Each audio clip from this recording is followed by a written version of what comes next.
8 رکعت تراویح در یگان جا نیست برادر عزیز. نآمده از پیغمبر یگان حدیثی که پیامبرمون 8 رکعت تراویح خوانده است. کجا در اون حدیث؟ او حدیثی که 8 رکعت را برادرها بعضی ها میارن، او ای نماز تهجد است. او خودشان در باب تهجد آمد.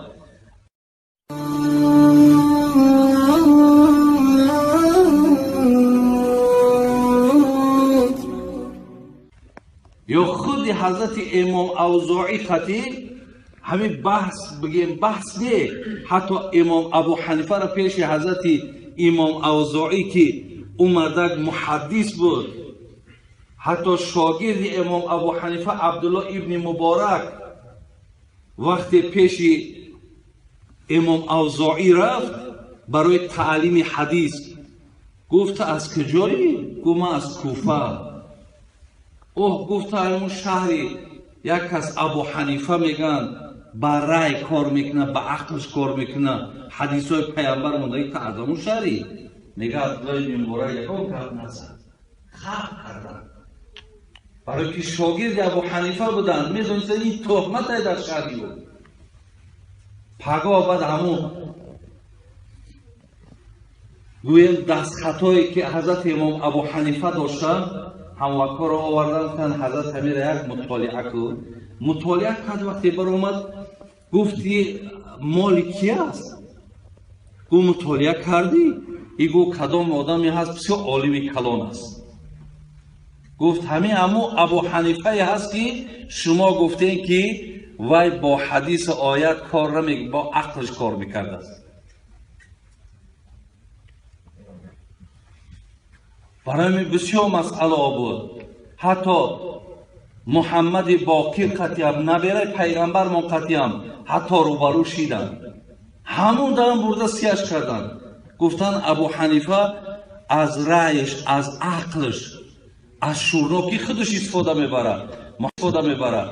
محمد باقر گفت ای مردک خوب، تو سخن بابای من ماندگی به عقل کار میکنی. و حق داشتن گپ زنن، اون نبیره پیامبر بود. این حضرت احترام کرد، گفت بسیار نیک میشد شینیم روبرو هر دومان صحبت شیشتن. میگه گفتن که امام ابو حنیفه را در حال حضرت امام ابو حنیفه یک دو سه مسئله را پیشش آورد. گفت نماز مهمتر است یا روزه؟ ابو حنیفه محمد باقر را گفت کدامش مهمتره؟ گفت البته نماز مهمتره. گفت اگر من با عقل کار میکردم برای زنکایی که حیض میبینن اگر ماه رمضان میشد میگفتم که خب نمازاتونه روزتونه نمازاتونه نخوانین و نمازاتونه بخوانین و روزتونه نگیرین. ولی فرموده الله مهربان است که زنی که از حیض که پاک شد او روزش قضا میداره و نمازش نمیخونه. اگر چی نماز حکمش بلند است ولی من با عقل کار میکنم، من عکسش فتوا میدادم. محمد باقر گوش فرمود درست. گفت پلیتر گفت پیشابه یا که منی پیشابتره، منی نجیستره یا که یعنی پیشاب به نماز بکنن. اگر آبی منی در لباس مونم بزنن پاکشید بیرش که کردیم ما میتونیم نماز بخونیم. گفت البته پیشاب پلیتره. گفت پیشاب که پلیتر باشد من با عقلم کار میکنم، هر پیشاب دا میگفتم غسل کنیم و در منی مقصد میگفتم که طهارت کنیم. لیکن حکم شریعت که در پیشاب باید طهارت کنن، در منی باید غسل کنن. میگه محمد باقر ای جوش کس ای پیشانیش بوسه کرد، گم پیش من در شما را سیاه کرده بودن. از این لحاظ برادرای عزیز بسیار احتیاطین. من همچون برادرتون با خدای مهربان قسم به خاطر خدا میگم. یگان غرض نداریم در روسیه ماندهشون. ما اولاد به اولاد اجداد با این مذهب آمدیم. همین امام قرضاوی از زنده در شهر قطر از عمرش 90 هم گذشته. یکی از عالم های بسیار برجسته، صاحب چند کتاب، حتی شیخ های عرب هم اعتراف میکنند عالمیشه. بین چی میگه؟ میگه در کدام دولتی که کدام مذهب فعال باشد دیگه مذهب داخل نشود که در اونجا فتنه میشود. گفتن حضرت چخیل کنیم پیش روی فتنه را بگیریم، همین جنجال های بین مسلمانان نشود. او کدام دولتی در کدام مذهبی در اونجا مذهب دیگه نرود. اگرچه 4 مذهب بر حق هم برادر، لیکن اینش در اینش میگه نداره. همین شبکه هایی که من نمیدونم در روسیه میگیرن نمیگیرن، این همین مثال حق توحید و این مثال در تاجیکستان همین شبکه ها میگیرن، در اینجا میگیرن. انا که همین شبکه ها در هم من گوش کردم. اونم عبدالفتاح خدمتی را، اونم عبدالقدوس دهقان، همین را گوش کردم. سوال دادن از افغانستان که حضرت ما همین تراویح را 8 بخونیم یا 20. گفتن که اصلنش بگیری 20 رکعته، 8 رکعته تراویح در یگان جا نیست برادر عزیز. نه آمده از پیغمبر یگان حدیثه که پیامبرمون 8 رکعت تراویح خوانده است. کجا ده اون حدیث؟ او حدیثی که 8 رکعته را برادرها بعضی ها میارن، او ای نماز تهجد ای. او خودش هم در باب تهجد آمد. باب تراویح خودش مخصوص باب ای که سخن حضرت عمر هم میارد که در زمان خودش آمد مردم هم خرجان شده که هر کی تراویح را جدا جدا میخوان. حضرت عمر گفت اوبیه ابن کعب است، یعنی حافظ قرآن همون زمان پیامبرمون حتی گو هستند. گو حضرت پیش بدرون درون 20 رکعت ای پشتش حضرت علی، حضرت عثمان، حضرت عبدالله بن مسعود، جمعی اصحابی که همه عالم و همه صاحب مرتبه بودن ای پشت حضرت نماز خوندن. 20 رکعت خوندن. نمی‌ترسیدن که یکی اگر ما بازی بگیم حضرت عمر تیر ایکجا وردی حضرت عمر حکم قتل شب را و از هیچ حذر نداشتن. کسی سنت پیغمبر ذره اگر یگان ایواز میکرد با خدا باور کنید او را احوالش خیلی بد میشید، ولی یک کس اعتراض نکرد. از این لحاظ برادرای عزیز انمی که خلل ها در ما وارد میشه، بعد میاد چه دیگر دعوا میکنن ما مثال اهل سلفیم. تو اهل سلف نیست، تو اهل نزاعی، تو نظام میاندازی. سلف اهل سلفی هیچ وقت نزاع نمیانداخت. حتی میلش بود تو خیلی همون طرزی که چی نمازی را چی راهی را انتخاب کردی با برای دیگران چی در کردی قدر سختگیری میکنی. ها دست از زیر ناف نمان که نماز درست نمیشود. ای مرد که خوب من قال لا اله الا الله دخل الجنه، لا اله الا الله بگه جنت میره بی نماز هم باشد. اعتقاد اهل سنت و جماعه همین است. برای نماز نخواندنش پیش خدا جوابگره، ولی وی مسلمانه، وی مؤمنه. دست از زیر ناف نمان حدیثش ضعیفه. ای کجا فهمید حدیثی ضعیفه؟ این قدر پیروای ابو حنیفه، این قدر محدث و مفسرا با این چیز دلالت کردن، فتوا دادن. امروز مثال مانع می شود همین مسئله. باور کن این حضرت داملا خطیم شاهده. من یکون سخنی با خدا ندارم. شهر دا بدیم که اکای نامش نگیرم، مسجد به همین خاطر بستن، همه شب پیش کردن، گفتن برین گم شین قطعی خطانا قطعی هم مسئلاتونا. مسجد بالکل بستن. همین خوب میشه آبادینا. برای همین برادران عزیز بسیار این اختلافات در بین ما هر نام ها قطعی ایش میام من تحریریم، ایش میام من داعشیم، ایش میام من مجاهدم، ایش میام فلانیم.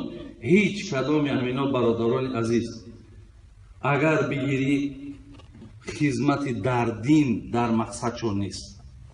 خدمت در دین برادر عزیز پیروی ای مذهب حنفی را انتخاب که مرحمت خدمت کردن بگی در دین،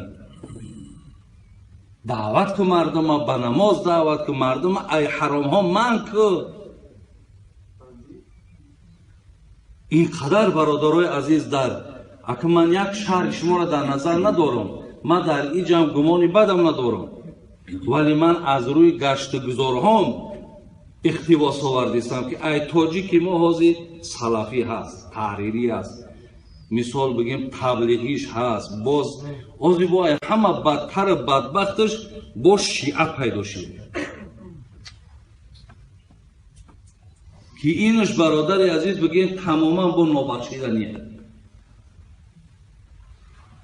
ما در اون ملکایی که تحصیل کردیم کشتن ما در نزد راه و روش اونها واجب است. اگر وای مرا بکشد وای راست جنت میرود. هم شیعه را اعتقادش هم نیست. مسجدهای بودن که نمی رنگ مسجد نمی چواری سرخ کدگی بودن مملکتی که من میخوندم. من گفتم چی بر رنگی سرخش ما انتخاب کنیم؟ یگان رنگوی سفید سبز میگه امام ایره شیعه که بکشن ما کرسکه سرخ میکنیم. برادرای عزیز و گرامی باور کنید هم برای امنمان، هم برای خدمت دینمان، هم برای راه راست انتخاب کردنمان همین مذهب حنفی همش تا کفایت میکنه. از این لحاظ ببینید اولاد اجداداتون او را در غم در مشکلات در دقت نپرتوید. اگر یقینا شما مایلش همین در راه خدا خدمت کردن میخواهیم و خدای مهربان قزم 5 وقت نماز تا بخوان، از همین مسئله و مسائلی که علمای ما و شما و گوش شما میرسونند همین انشاءالله برای شما کفایت میکنه. لیکن مقصد خیلی اگون هدف دیگر داشته باشید خیلی که اوش حوالت به خدا، من نصیحت نه از برای خدا میگم، ولی تو چی مقصد داری چی نیت داری اونش برادر از دیگر زوری من نمیرسد. یعنی برادر عزیز یکم امام قتاده گفتن عافیت و رزق، تنجی سلامتی پیامبر دعاش همین مقصده میگن و رزق هم برادر عزیز شما ای جای دیگه سراغ نکنید.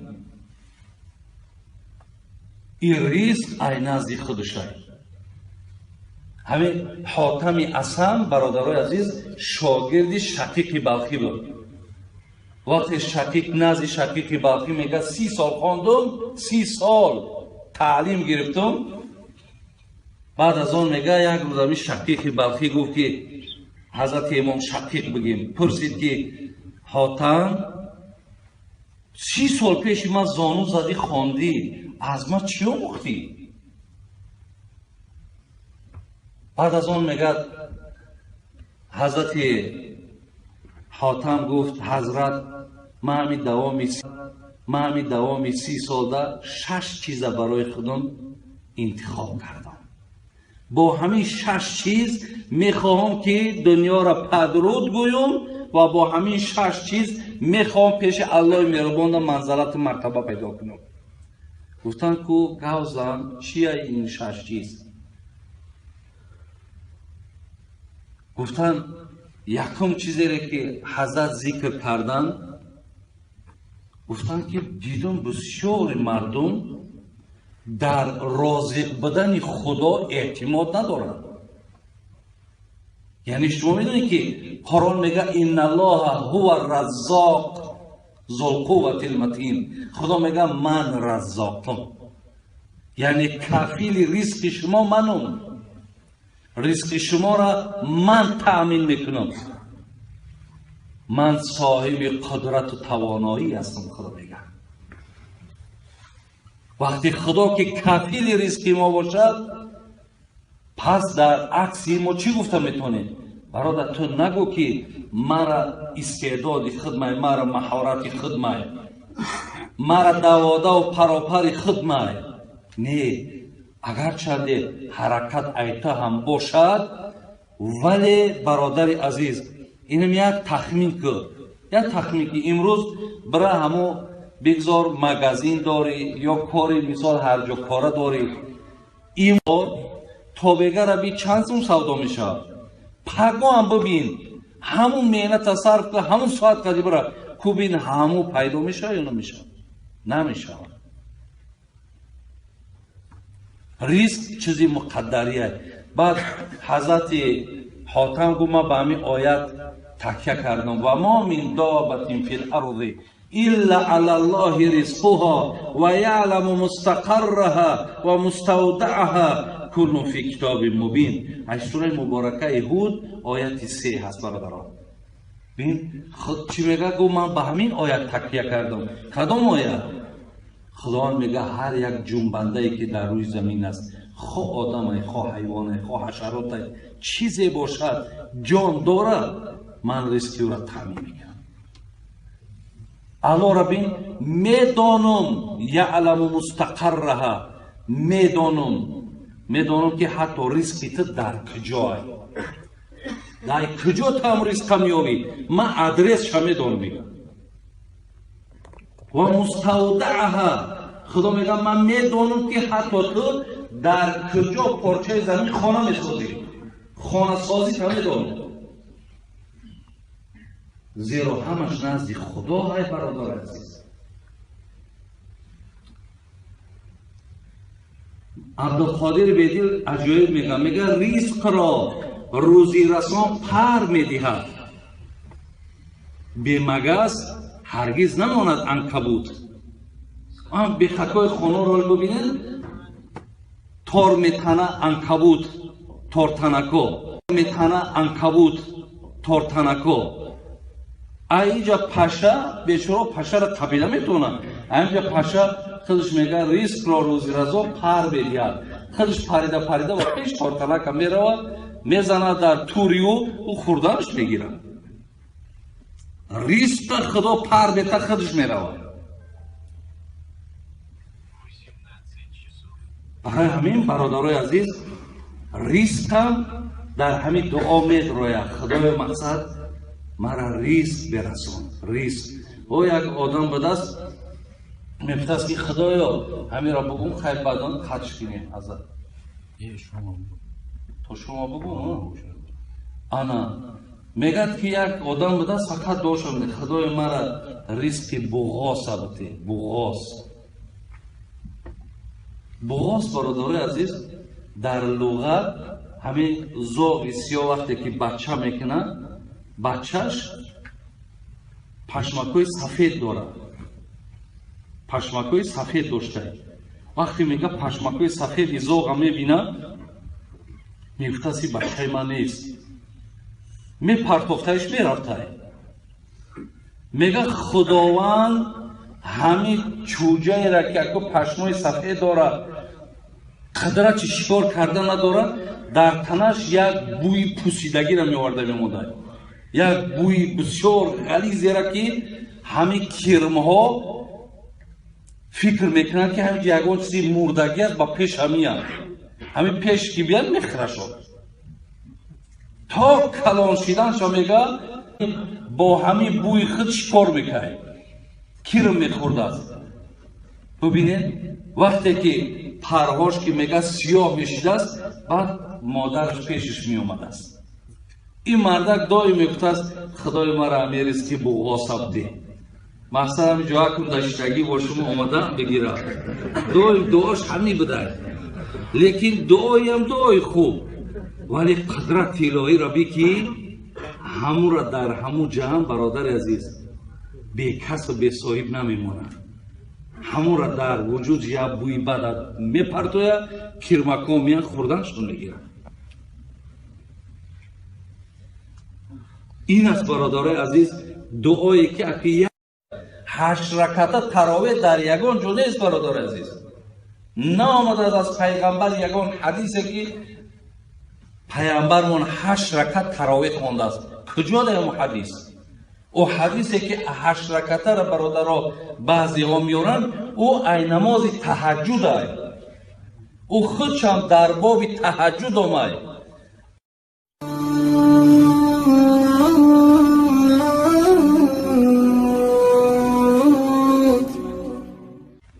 یا خود حضرت امام اوزاعی خطیب همین بحث بگیم بحث نه، حتی امام ابو حنیفه را پیش حضرت امام اوزاعی که اومدک محدث بود، حتی شاگرد امام ابو حنیفه عبدالله ابن مبارک وقتی پیش امام اوزاعی رفت برای تعلیم حدیث، گفت از کجایی؟ گفت من از کوفه. اوه گفت همون شهری یک کس ابو حنیفه میگن با رای کار میکنه، با عقلش کار میکنه، حدیث های پیامبر مونده تا از همون شهری. میگه عبدالله ابن مبارک یکم کرد نزد خب کردن برای که شاگرد ابو حنیفه بودن، میدونید این تهمت در شهری بود. پگاه بعد همون گویم دست خطایی که حضرت امام ابو حنیفه داشتن هموکا را آوردن کن حضرت امیر یک مطالعه کن. مطالعه کرد، وقتی بر اومد گفتی مال کی است؟ گو مطالعه کردی؟ ای گو کدام آدمی هست بسیار عالم کلان است. گفت همین همو ابو حنیفه هست که شما گفتین که وای با حدیث آیت کار نمیکنه، با عقلش کار میکرده است. برای من بسیار مسئله بود. حتی محمد باقر قطیم نبیره پیغمبر من قطیم حتی روبرو شیدن، همون دارم برده سیاش کردن.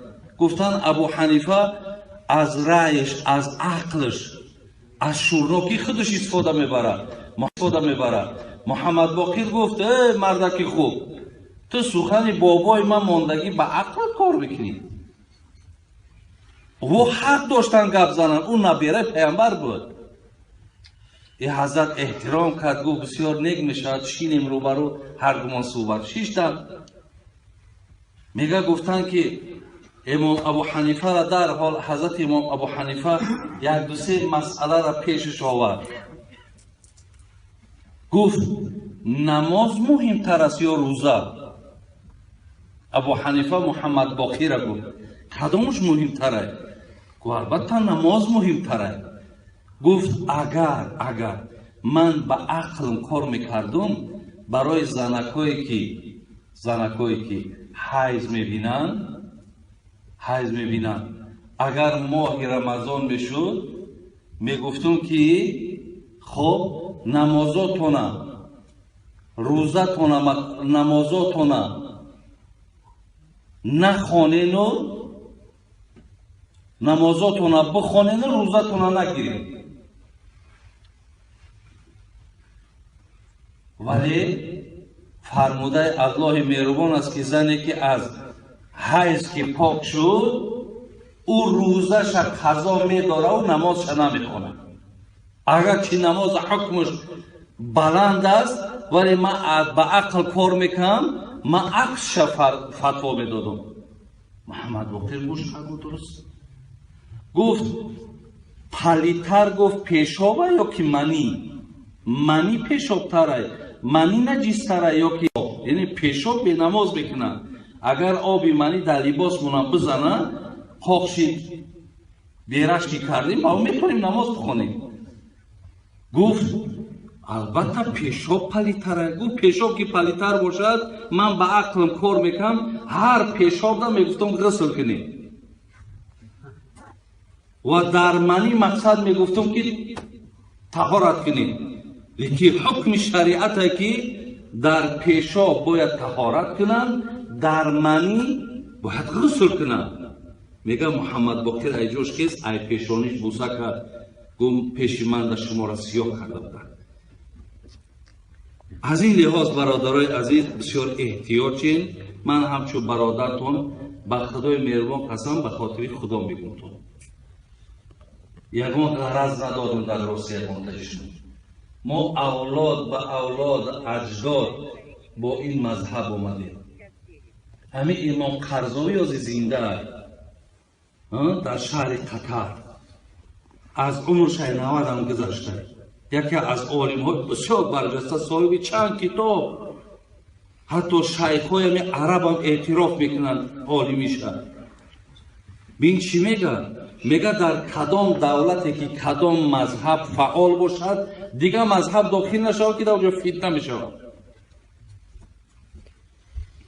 گفتن حضرت چیکار کنیم پیش روی فتنه را بگیریم، همین جنجال های بین مسلمانان نشود. گفت کدام دولتی در کدام مذهبی در اونجا مذهب دیگه نرود، اگرچه 4 مذهب بر حق هم برادر، لیکن اینش در اینش میگه نداره.